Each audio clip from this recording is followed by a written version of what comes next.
Hello, welcome to my new blog. সবাই কেমন আছো? আশা করি সবাই ভালো আছো, সুস্থ আছো।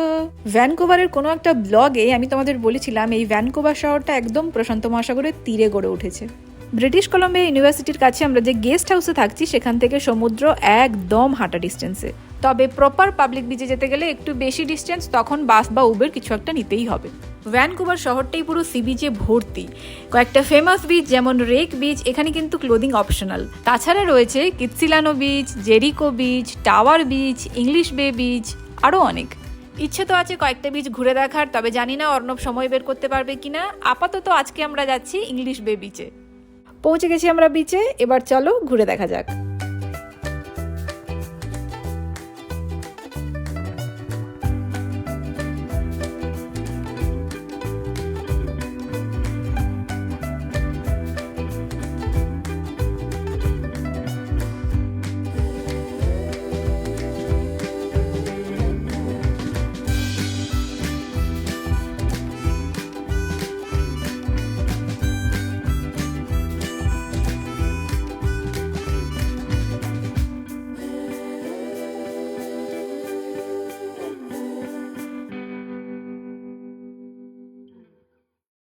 উফ, কি দারুণ বিচ, পুরো যেন ঝাঁ চকচকে ছবি। এই ইংলিশ বে বিচকে ফার্স্ট বিচও বলা হয়। ভ্যানকুভারের ডাউনটাউন এলাকার সবথেকে জনবহুল সমুদ্র সৈকত। নায়াগ্রা ফলসের কাছে আমি এক ঝাঁক সাদা পাখি দেখেছিলাম। দূর থেকে দেখে ভেবেছিলাম ওগুলো মনে হয় বক, কিন্তু পরে জানলাম ওগুলো এক ধরনের সামুদ্রিক পাখি যার নাম হচ্ছে সিগাল। এই যে এনারা এখানেও হাজির। এরা জলে স্থলে দু জায়গাতেই সমান তালে শিকার করতে সিদ্ধহস্ত। মাছ পোকামাকড় তো আছেই, এছাড়া মানুষের ফেলে দেওয়া খাবারের অবশিষ্টাংশ এরা দিব্যি সাবার করে দেয়। তাই পার্ক, সমুদ্র এইসবের কাছাকাছি থাকতে এরা বেশি পছন্দ করে। এই পাখিরা মোটামুটি 20 বছর তো বাঁচেই, তবে কানাডাতে বর্তমানে এই প্রজাতি বিপজ্জনকভাবে বিলুপ্ত হচ্ছে। তাই এখন কানাডায় মাইগ্রেটর বার্ডস কনভেনশন অ্যাক্ট দ্বারা এই প্রজাতি সুরক্ষিত এবং এদের হত্যা করা কিন্তু বেআইনি। জলটা পুরো নীল, আর ওই দূরে দেখো আকাশ আর সমুদ্র কেমন মিশে গেছে। কিন্তু আমার মনে হয় একটু হলেও মিশতে পারেনি এই জাহাজগুলোর জন্য, তাই না? আর এই সূর্যি মামার দৌলতে দেখো জলে যেন হিরে ভাসছে, কি দারুণ, চোখ জুড়িয়ে যায়।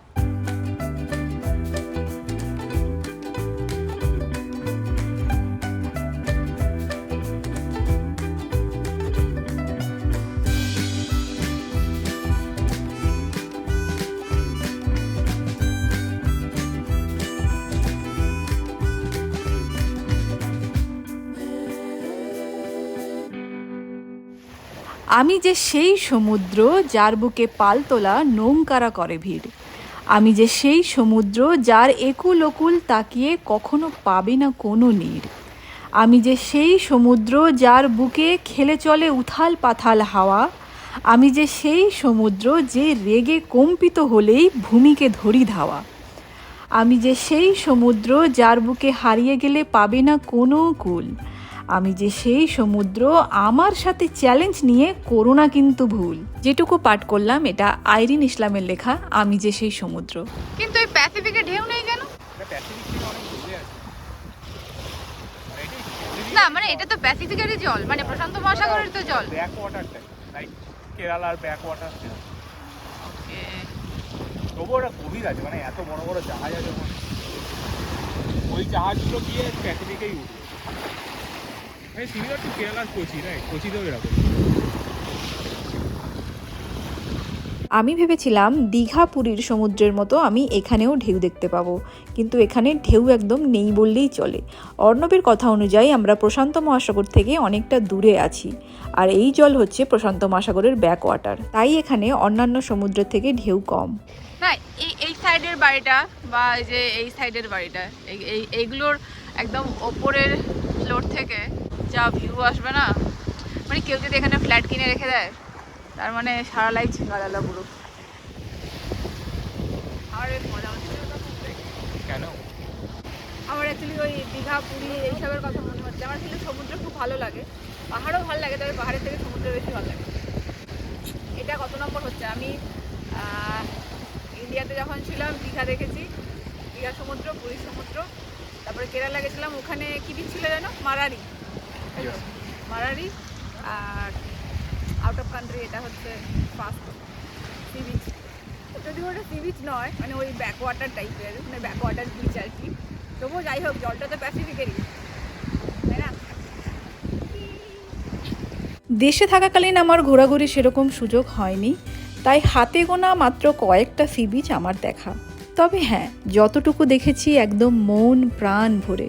যতক্ষণ সমুদ্রের সামনে বসে থাকতাম প্রত্যেকবার চেষ্টা করতাম মনের মধ্যে জমে থাকা দুঃখ, কষ্ট, যন্ত্রণাকে সমুদ্রের জলে পুরোপুরি বিসর্জন দিয়ে নতুন উদ্যমে, নতুন এনার্জি নিয়ে বাড়ি ফিরতে। তো তুই কি ভাবছিস? তোর সেকেন্ড পোস্টডকটা কি তুই এখানেই নিয়ে নিবি ভাবছিস? সেকেন্ড পোস্টারটা ভাবছি আমি সমুদ্রের মাঝখানে না। সমুদ্রের মাঝখানে ইনস্টিটিউট কোথায়? যে না, জাহাজে করে থাকবো আর ওখানেই রিসার্চ করবো আর মানে সমুদ্রেই থাকলাম। আমার মনে হচ্ছে না, সেকেন্ড পোস্টডকটা এখানে নিয়ে নে, আর থাকবি এই যে এইরকম সমুদ্রের দিকে যে সমুদ্রের দিকে যে ফ্ল্যাটগুলো আছে না, এইসব জায়গায় থাকতে হলে ফেসবুক, গুগল, অ্যাপেল বা কোনো কোয়ান্ট কোম্পানি এসবের কাজ করতে হবে। এই ফেসে যে রুমগুলো আছে সেখানে লোকগুলো জাস্ট ডিপ্রেশন ফিল হবে, একটু মন খারাপ হবে, জাস্ট বারান্দায় এসে বসে যাবে, মাইন্ড ফ্রেশ।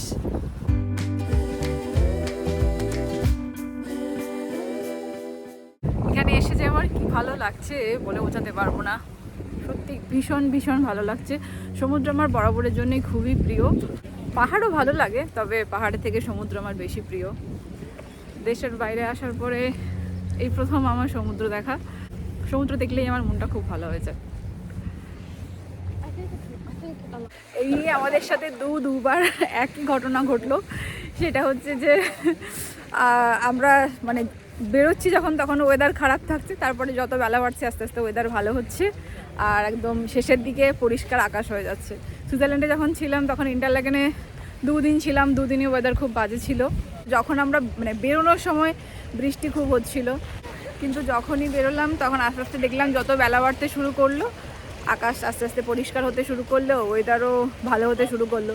তো সেম এখানে ভ্যানকুভারেও সেম হলো আমাদের সাথে। আজকে যখন সকালে বেরিয়েছিলাম ওয়েদার বাজে ছিল, বৃষ্টি হচ্ছিল, কিন্তু আজকে বৃষ্টি হওয়ার কথা ছিল, কিন্তু লাকিলি যখন আস্তে আস্তে দিন বাড়তে শুরু করলো দেখলাম ওয়েদার বেটার হতে শুরু করলো।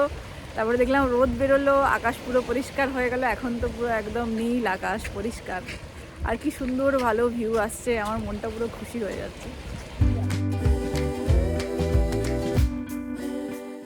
এই পুরো সি বিচটা জুড়ে রয়েছে একটা বড় পার্ক। রাস্তা সমুদ্রের পাড় এইভাবে পাথর দিয়ে বাঁধানো। হাঁটতে চাইলে অনেকটাই হাঁটা যেত, কিন্তু আমরা আর বেশি দূর হাঁটিনি। সমুদ্র দেখলেই কেন জানি না আমার মনে হয় যে বসে থাকি, কিছু না ভেবে জাস্ট বসে থাকি। কি রে, বাড়ি যাবি না?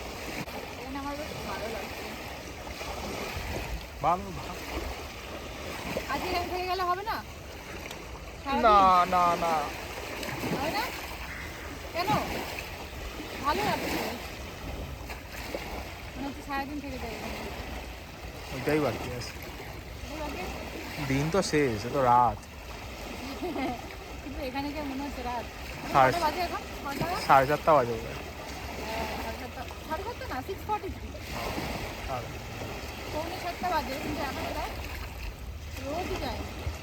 রাইট। আমি লাইফে ফার্স্ট টাইম প্যাসিফিক দেখি, মানে প্যাসিফিকের ওয়াটার আর নীল একদম। আর প্যাসিফিকের কথা বলছি তো ক্যামেরা ঘুরে দিচ্ছে।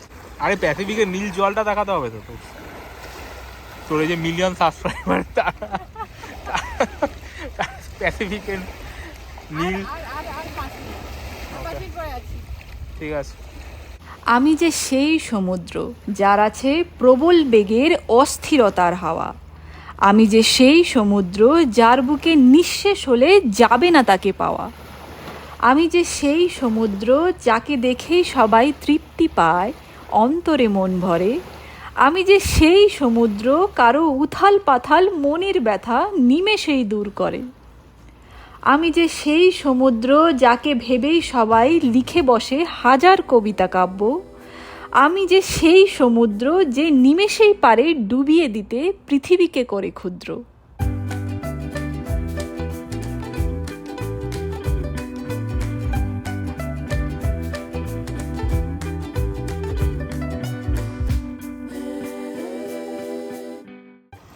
কিরে বাড়ি যাবি না?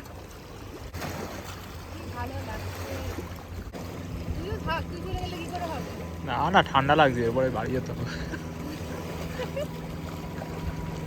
ঠান্ডা লাগছে? তো আমার ঠান্ডা লাগছে না তো। আমার ঠান্ডা লাগছে। আরে আরে তুই আর 5 মিনিট পরে ছুটে যা। আর 5 মিনিট। ওকে।